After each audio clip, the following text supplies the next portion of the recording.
Has Eddie come home from school yet? I don't know, Lily. I just got home myself. I had to stay a little late at the parlor and lay out some things for the boss. Well, I'm about to fix supper, and I want to ask him about dessert. So let me know when Eddie comes in. I said, will you let me know when Eddie comes home? Oh. Yes, dear.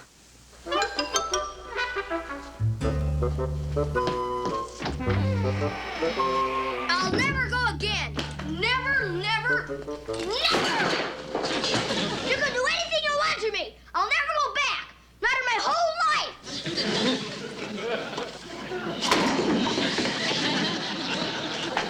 I don't care what you do to me. I won't go back even if I died. Never, never, never, never. I'm through at school. Never again. I wouldn't go back if I died 100,000,000 times.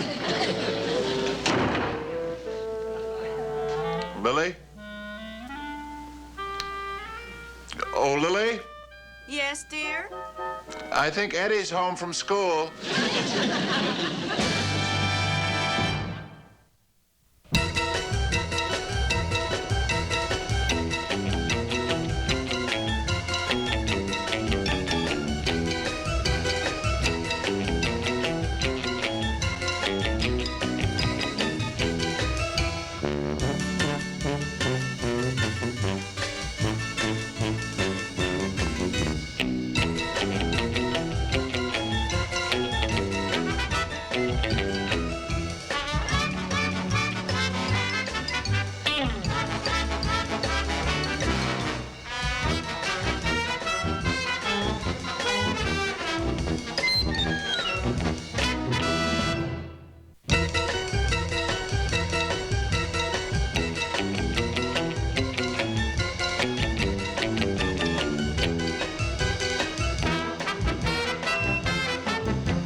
But, Herman, if Eddie said all those things about being through with school, there must be a reason. Didn't you even ask him? Well, maybe they just sent them home. Kids are always playing pranks. I remember when I went to school, some of the kids used to put the girls' pigtails in the inkwells. Of course, I put the girls in the inkwells. Grandpa, please. Did you ask him why he was so definite about quitting school? Well, no. With little orphan Annie in such a mess, I guess I just didn't get around to it. Well, it's hard to concentrate on two things at once, you know. Oh, Herman, you make me so angry. Now, I want you to go upstairs right now and have a father and son talk with Eddie. All right, dear. All right. But wouldn't it be better if Eddie came down here so I could sort of lean on the mantel while we talk man to man? Why in the world would you want to do that? Oh, I don't know. I just always thought Robert Young had great success leaning on the mantel. Oh, Herman, will you get upstairs? Yes, dear.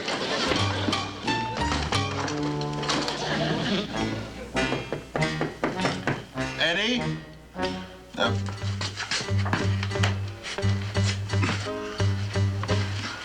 Hello in there. It's me. Your father. Herman Munster.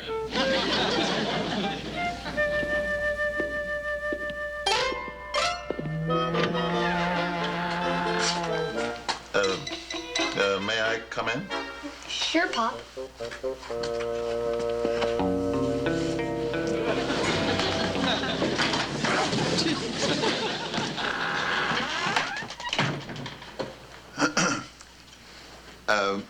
Eddie, I came up here to have a little talk with you.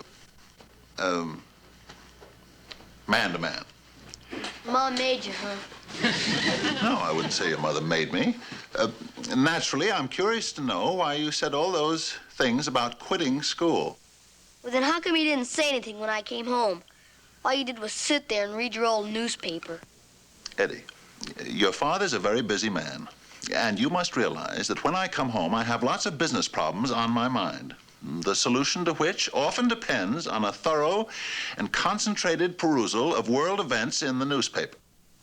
Boy, that little orphan Annie must be in a real jam. She is. But you know, I think Daddy Warbucks is Eddie, that is not the point.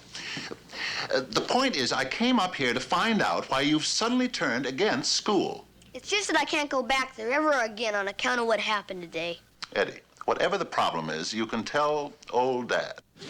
Well, today at recess, the kids made up a nickname for me, and they called me by it. They called you a nickname? What in the world could anyone think of to call you? It was awful, Dad. Wherever I went, some kid popped up and called me... Called you what? I can't say it. It's too awful to repeat. Even than my own father. Eddie, as your father, I demand to be told. What's the nickname? It's Shorty. Shorty? Yeah, and they made it for no good reason, except I'm the shortest boy in my class. I see. Eddie, do you know what a very wise man once said? What? He said, "Sticks and stones can break my bones, but names can never hurt me." That's because nobody ever called him Shorty. Why do I have to be short? Why can't I be big and tall like my hero? Eddie, I don't know who this hero is that you're talking about, but take it from me. He's probably not worth looking up to at all. Lots of so-called heroes are just conceited, vain, good-for-nothings, as a rule. But, Dad, the hero I'm talking about is you. Oh. Well, Eddie, there are exceptions to every rule, aren't there?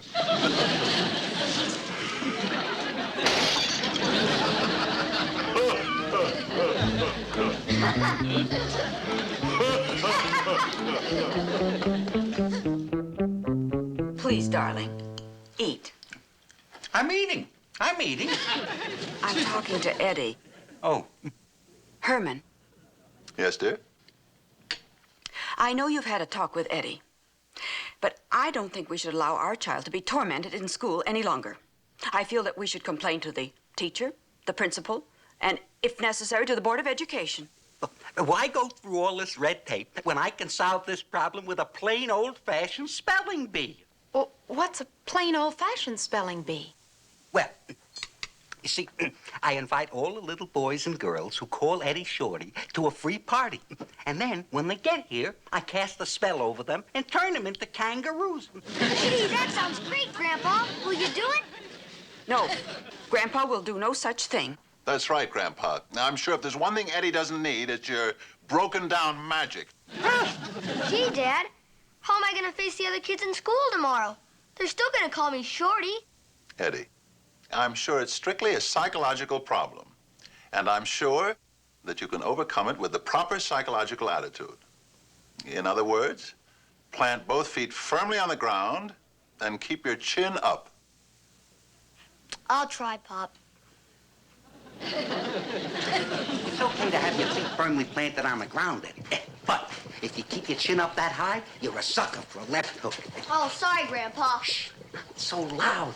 I don't want your father to hear that I'm teaching you about boxing. That man is so opposed to violence, if he found out, he'd kill me. Okay, how's this, Grandpa? That's pretty good. Now, keep your hands up high and your weight evenly balanced. Now should I try to hit you? Oh, not yet. I have to work out a plan of strategy for you. Now, we'll pretend that I'm one of your classmates and we're standing in the schoolyard waiting to fight because I called you Shorty. And just as we're ready to go, you point behind me and say, "Hold it, a teacher is coming," see? And then as I turn to look, left and right in the snow. Got that? Okay, now, let's get set.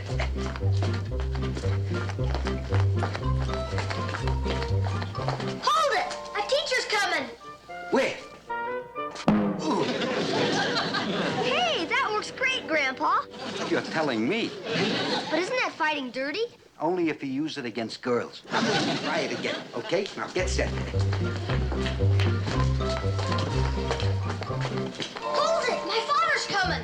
Not my father. A teacher is coming. Want to bet? Oh, Herman. What's new? Grandpa, I want you and Eddie to take off those boxing gloves right now. Oh, are these boxing gloves? Yes, they are. Eddie, you know we're wearing boxing gloves? I wonder where they came from. Yeah, me too. Grandpa, get them off.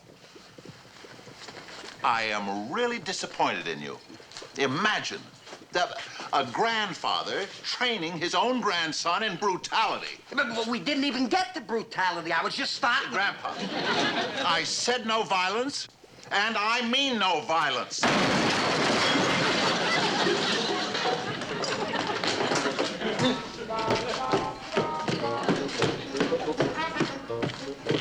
You know, Eddie, I love him.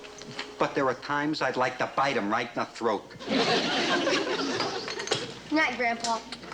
You going to bed? I have to get plenty of rest so I'll have enough energy to cry all day tomorrow when the kids call me Shorty. Wait a minute. Come back.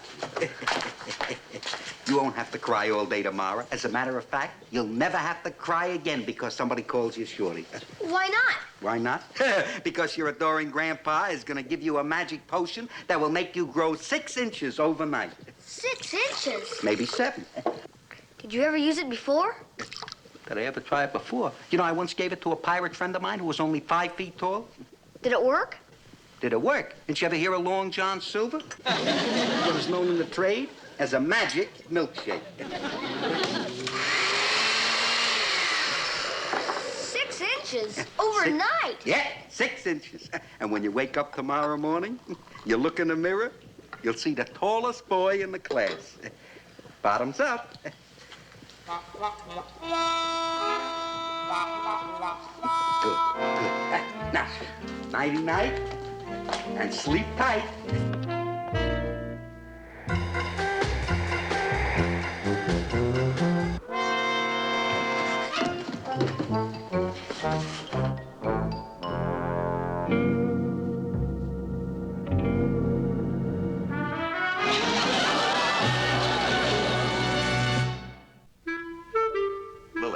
Today is a school day.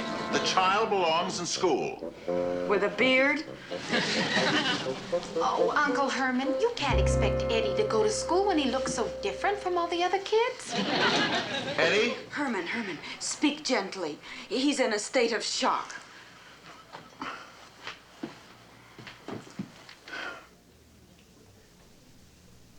Eddie, come upstairs. I'll give you a quick shave. Won't help. That's funny. I thought I heard a noise. It was me. I said it won't help. I heard it again. I think it's coming from that chair.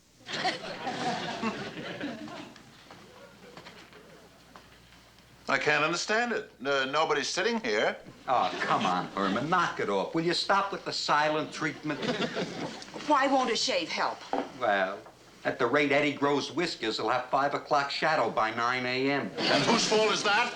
He spoke to me. He spoke to me, he did. My daughter's husband spoke to me. I want you two to stop fighting. Now you make up and bury the shovel. I was sorry, didn't I? Oh, Grandpa, sometimes that saying I'm sorry just isn't enough. Amen. Some magic milkshake. Well, how was I to know I had inferior ingredients? Now he's blaming it on the ingredients. That's right. It must have been the he frog. The what? The he frog, as distinguished from the she frog. You see, the recipe called for the powdered shin bone of a he frog. Only they just don't make them the way they used to. I had to save that one from the 15th century. Boy, those he frogs from the 15th century, they were terrific. I remember once I said to Queen Isabella, Eddie, don't scratch it. But it itches. I think there's a hunk of bacon in there from breakfast. I don't care. Don't scratch it. Mommy will run the vacuum cleaner through it later. Herman, Eddie should see a doctor immediately. I agree. Why don't you take him down to see our family doctor, Dr. Dudley?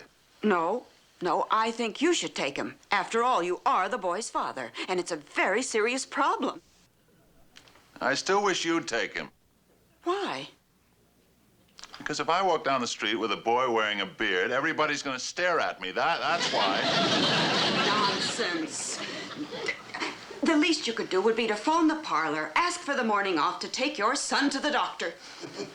That's true, Herman. And I have a clever idea how to disguise Eddie so you won't be embarrassed when you walk down the street. Oh, Grandpa, don't try any more of your magic on him. No, Grandpa, don't you try turning him into anything. Now, I have no intention of hopping across town with a bearded kangaroo. Don't you worry, Herman. Eddie, come with me. Eddie, you know who you look like? Who? Mitch Miller. I'm sorry, Eddie, I'm sorry. I was only kidding. Come with me. I'm sorry.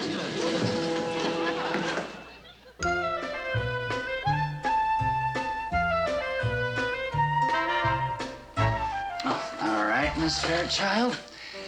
Next patient. Are you emotionally prepared? Emotionally prepared for what? Mr. Herman Munster. Oh, no. I'll never forget the last house call I made there. I was writing out an order for an autopsy when Mr. Munster double-crossed me and sat up in bed. Well, today we have Mr. Herman Munster and son. And son, Mr. Munster had the guts to become a father. Apparently. Do they, look alike? No, the little boy is much shorter. That's not what I meant. Do they look alike in, well, for lack of a better word, the face? Why don't you peek in the waiting room and see for yourself? All righty, I will.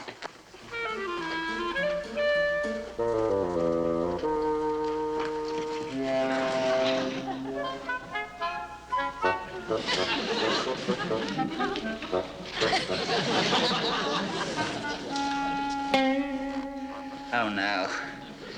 Mr. Munster's face is bad enough. Imagine what his son's must look like if he has to cover it with a paper bag. Shall I show them in now? Yes, but you better have Miss Hanson stand by with an anesthetic. For the patient? No, for me.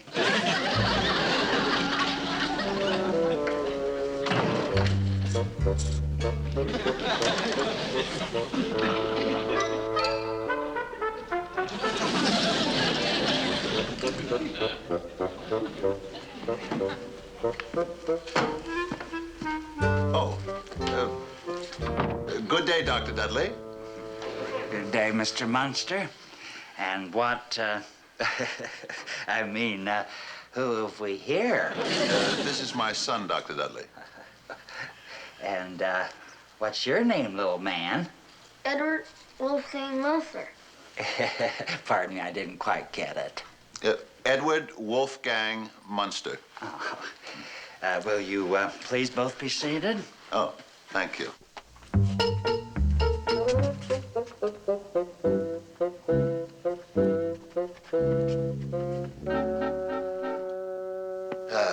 Okay, Eddie. We're going to let the doctor see your face.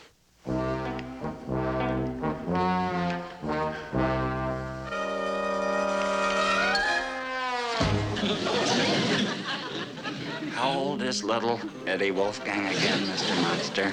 He's 10. 10. Excuse me just a minute.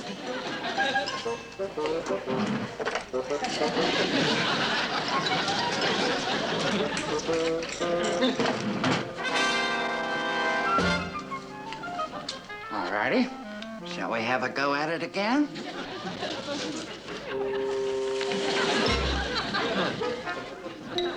Oh, my goodness. Has he had it since birth? The head? Oh, yes, that's the original. The beard. Oh, only since this morning. His grandfather gave him a frog leg cocktail yesterday to make him grow. But it just grew a beard. Excuse me just a minute.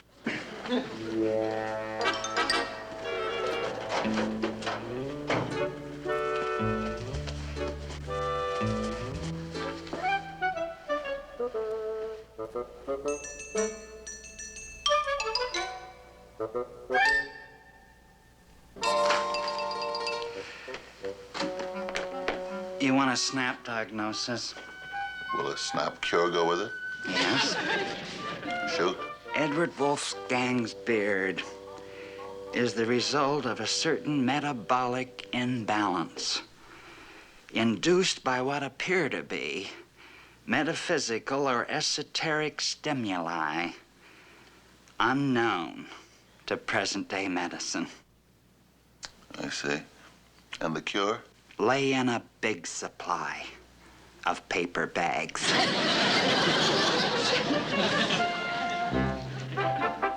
Eddie, don't get your beard in your soup. Uncle Herman, What? didn't Dr. Dudley say anything constructive? No. When I rejected the paper bag theory, he suggested that Eddie get used to a new nickname. Fuzzy. That's even worse than Shorty. We all know who we have to thank for that. For your information, Herman, I'm going to make it up to him. How? I'm going to make him my partner. A partner in what? Well, you remember that potion that Eddie drank? How could we forget it? I'm going to mass produce it and sell it at $3 a bottle as a sure cure for baldness. Eddie, sit up straight. I'll make a fortune, and I'll split with him 60-40. What's the matter with 50-50? You want me to split 50-50 with a 10-year-old kid? Grandpa, I don't want you to do anything. Just... Eddie, be careful.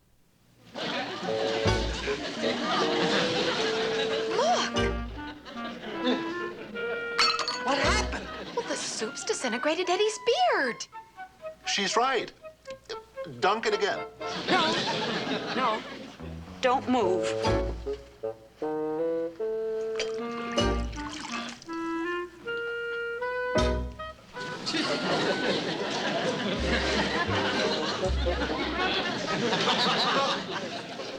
The beard's gone. Oh, thank goodness. I wouldn't want to go through life with a son who looked like General Grant. There goes my surefire cure for baldness. Is it really gone? Look in the mirror and see.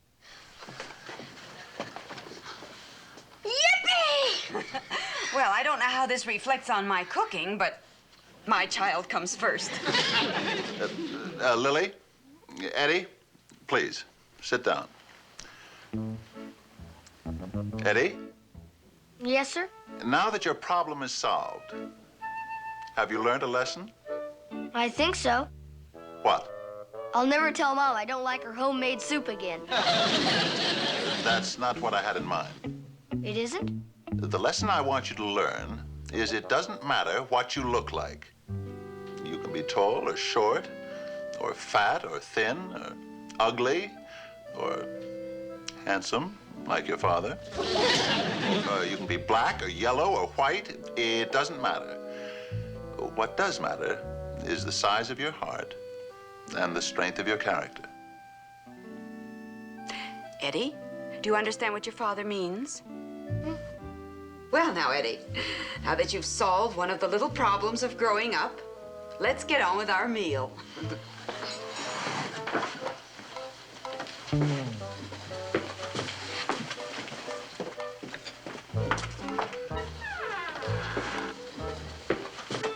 Herman, you know something?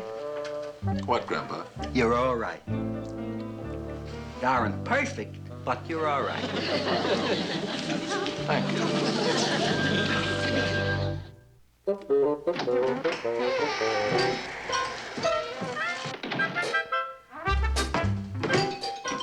Hello, Lily dear. Hello, Herman, dear.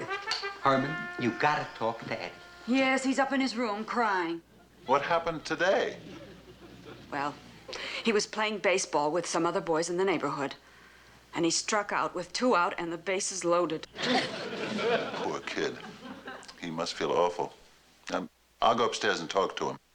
Herman, Lily, I've got an idea that can solve this whole problem. Now, What? if I could get a hold of a bat, a baseball bat, once used by Stan the Man Musial. Now, I could take it down into the lab, rush it into a fine house,